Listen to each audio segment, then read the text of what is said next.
Hello, my name is Zhang, and I'm currently a student at Harrow International School, Hong Kong. Today, I'll be presenting my paper titled An Analysis of the Proper Time Variation of Rigid Bodies Extending Along Inertial Motion in Space. Let's get started. In special relativity, proper time is often analyzed using simplified models which involve point-like observers. The classic example is the twin paradox, where two observers follow different trajectories and experience different proper times. These models often ignore the structure of spatially extended systems, where multiple clocks are distributed across space. Some previous work that dealt with extended systems focused mainly on accelerated rigid motion, leaving a gap in studying extended bodies in uniform motion, where different synchronization conventions alone can lead to differences in how proper time is assigned. This paper aims to address this gap. So for modeling, we have a born rigid body with length L and rest frame S prime. The born rigid body, by definition, doesn't change its shape in its own rest frame.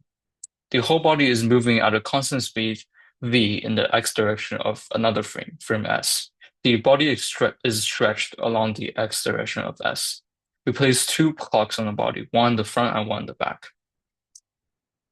In order to compare how proper time varies for each clock, we first need to synchronize them.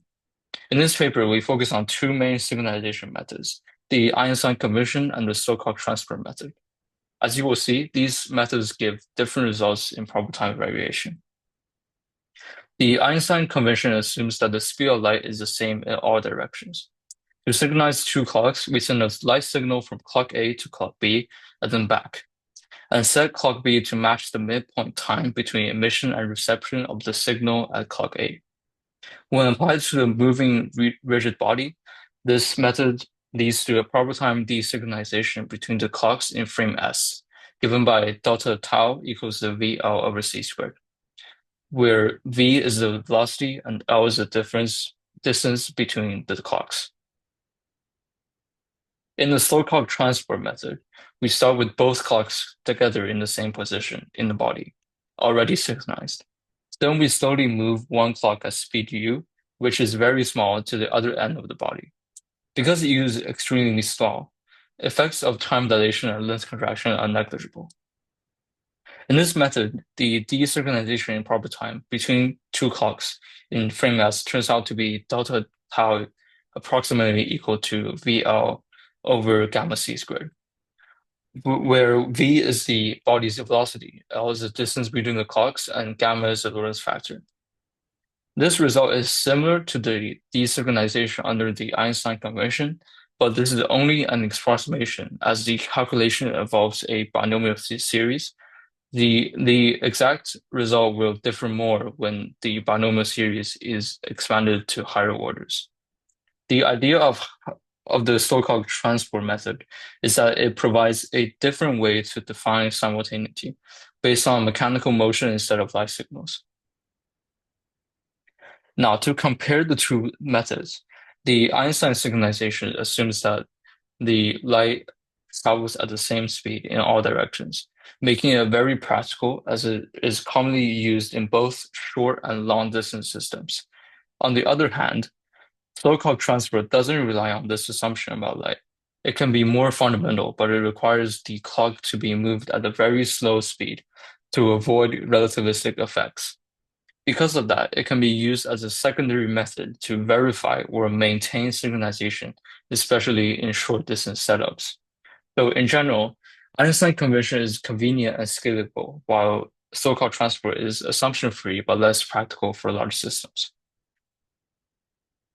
Now, synchronization conventions are essential in real-world technologies, especially those involving extended inertial systems like spacecraft or satellite constellations. A key example is the Global Positioning System, or the GPS, which uses Einstein synchronization to maintain coherence among the clocks on the satellites, while so-called transport is used to test for consistency.